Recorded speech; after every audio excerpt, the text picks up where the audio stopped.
दामन से भी पहले हमारा कॉस्ट्यूम होता था खारा। खारा दिखाया था। दामन तो बहुत बाद में आए हैं। दामन के अंदर लामन लगा करती, वो खारे क्यों आ करती। मेरा मैथोलॉजी में बहुत ज्यादा इंटरेस्ट है और मैं ऋग्वेद पढ़ रही थी। ऋग्वेद में इसका बाकायदा नाम मेंशन है, रेजा। रेजा सबसे पहला वस्त्र था, इंडेक्स वैली सिविलाइजेशन के टाइम से पहना जा रहा था। उसे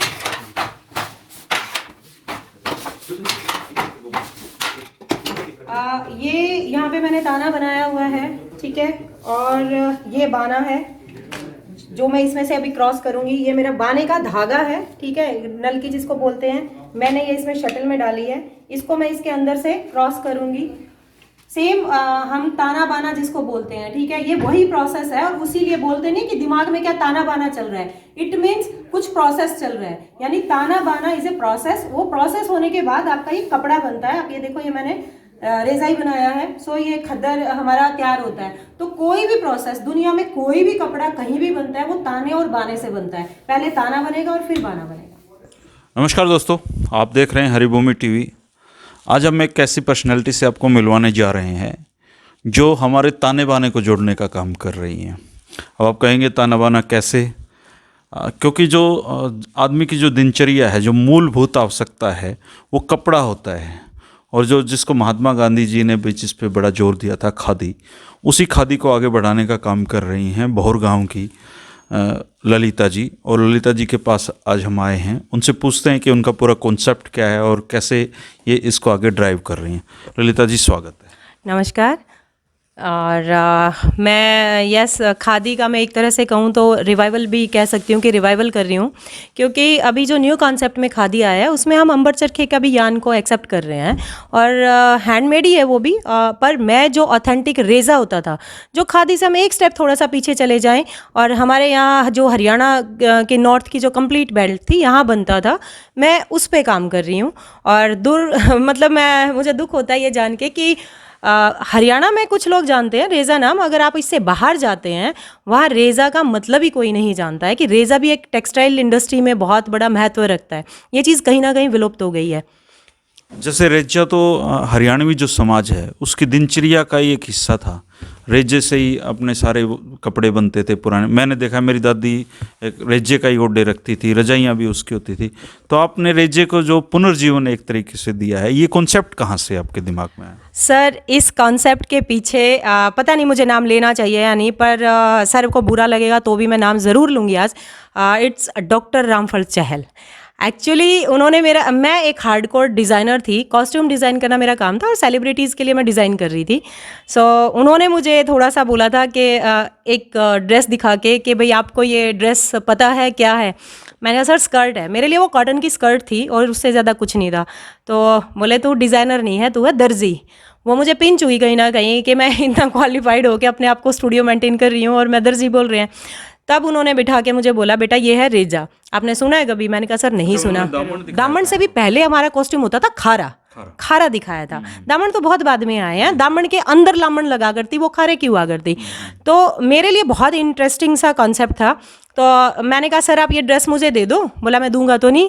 मैंने कहा सर देनी तो पड़ेगी। तो उन्होंने वो मुझे ड्रेस दी अपनी, उनकी शायद ग्रैंड माँ की या मदर की ड्रेस थी। और इनफैक्ट उन्होंने मुझे ज्वेलरी वगैरह भी दी, सिल्वर की ज्वेलरी थी सारी आर्टिफिशियल, जिस पे मैं रिसर्च वर्क कर सकूं। तो वो दामन लाके मैं ना उन्हें 15 दिन का टाइम मांग के आई थी कि गूगल के भरोसे सारी दुनिया है, तो मैं भी उसी के भरोसे थी। और जब मैंने गूगल चेक किया तो पता चला कि रेज़ा नाम से लोगों के नाम है, कॉस्ट्यूम से रिलेटेड कुछ भी नहीं है, कुछ भी।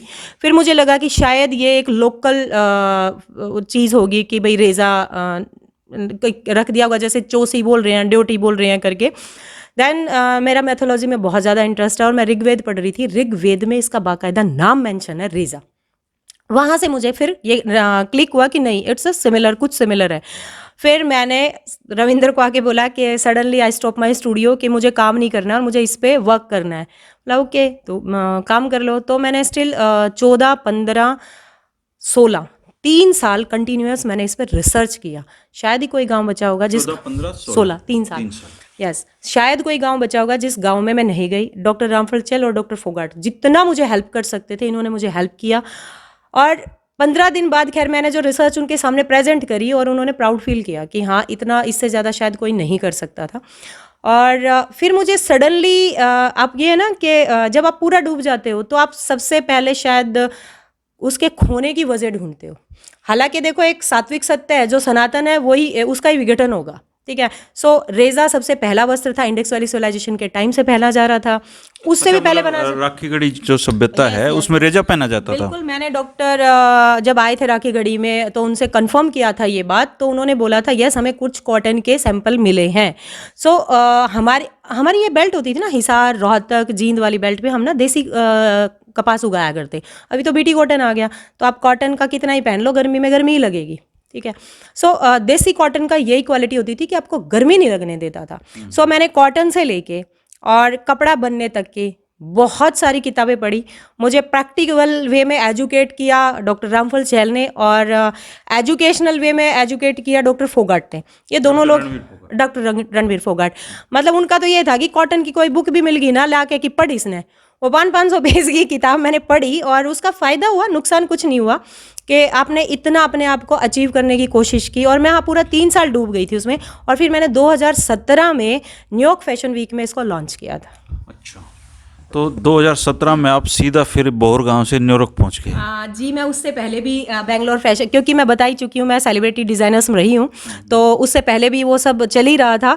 पर पहले क्या होता था, हम प्योर पे काम करते थे, प्योर जॉर्जेट और ये सारा। पर फिर मेरे को पूरा कीड़ा हो गया था कि मुझे इसको एक अच्छी, क्योंकि हमारे यहाँ ना हम लोग बहुत फसी माइंड है कि चीज़ें विदेश से घूम के आती है ना, हम एक्सेप्ट कर लेते हैं। जैसे योगा घूम के आया, हमने एक्सेप्ट कर लिया, पर हमारे पूर्वज योगा कर रहे हैं वो हमने आज तक एक्सेप्ट तब तक नहीं करा था जब तक एक विदेशी ने आके हमें सिखाना शुरू नहीं किया।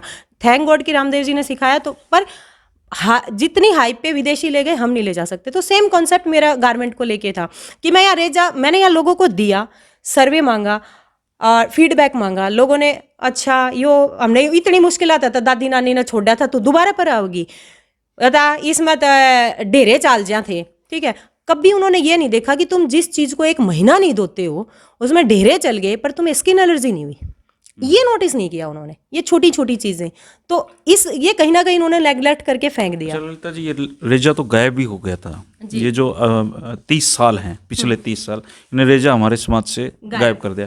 क्योंकि मेरी जब 37 की एज है, मैंने रेजा पहना हुआ है। मेरे बचपन में मेरे दादा रेजा ला के देते थे। तो इन जो 30 साल हैं, इस 30 साल में रेजा बनाने के जितने इक्विपमेंट्स थे गाँव में, जुलाहे थे, वो तो ख़त्म ही हो गए। तो आपने ये कैसे जोड़ा, ये चीज़ें, ये खड्डी वड्डी कहाँ से ले आए आप? देखिए, जैसे मैंने बताया कि मैंने रिसर्च वर्क 3 साल किया। मैं जहाँ जहाँ गई, जिन जिन के पास वो बंद पड़ा था, मैंने सबका सामान परचेज़ किया। पहले तो उनको रिक्वेस्ट की कि आप मेरे लिए काम करो और मैं आपको इतना काम ज़रूर दूंगी कि आप खाली नहीं बैठोगे, भूखे नहीं मरोगे। पर वो इंटरेस्टेड ही नहीं थे, क्योंकि दिमाग से फिक्स था ना कि बार्टर सिस्टम में काम किया था, कोई कितने पैसे दे देगा, हम सर्वाइव कर पाएंगे। क्योंकि नो डाउट मजदूरी करके 500 रुपये मिल जाएंगे, 800 मिल जाएंगे, और लूम पे उतना ज़्यादा नहीं मिल रहा था।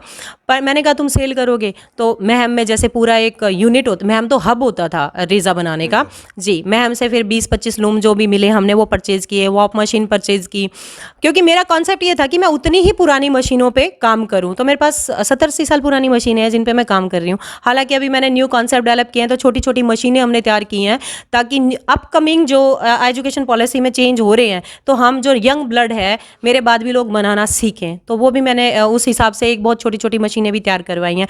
पर मेरे पास पुरानी मशीनें हैं, पुराने इक्विपमेंट्स हैं, पर कोई भी पुराना लोग काम करने के लिए इंटरेस्टेड नहीं हुए, क्योंकि जो काम जानते थे हरियाणा में उन्होंने वो या तो रहे नहीं या तो बुजुर्ग बहुत थे, और आगे की जो पीढ़ी थी उन्होंने उस काम को एक्सेप्ट नहीं किया, अडॉप्ट ही नहीं किया। तो मैं यूपी से 2-3 बंदों को लेके आई और फिर ऐसे का मज़ा नहीं आ रहा था। उसके बाद फिर मैं बाकायदा यूपी में जाके और मैं खुद सीखा। आज मैं 6 पैडलिंग पे खुद काम कर सकती हूँ।